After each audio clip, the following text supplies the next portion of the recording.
हिंदू इंतहा पसंदों के मुसलमानों की इमलाक पर हमले, दर्जनों घरों को आग लगा दी।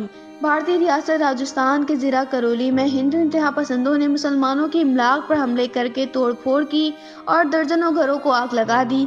भारतीय मीडिया के मुताबिक बड़ी तादाद में हिंदू इंतहा पसंदों ने ज़िला करौली में मुसलमानों के इमलाक पर हमले किए, घरों और गाड़ियों की तोड़फोड़ की और कई घरों को आग लगा दी।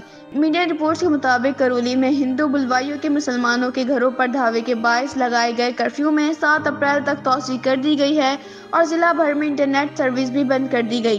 पाकिस्तान की जानिब से मुसलमानों के घरों में तोड़फोड़ और जलाने की शदीद अल्फाज में मजम्मत की गई। दफ्तर खारजा की जानिब से जारी बयान में कहा गया है कि बीजेपी और RSS के इंतहा पसंदों ने मुसलमानों के 40 से ज्यादा घरों में तोड़ फोड़ की, लेकिन भारतीय रियासत मशीनरी अवाम की जानो माल के तहफ़्फ़ुज़ में नाकाम रही।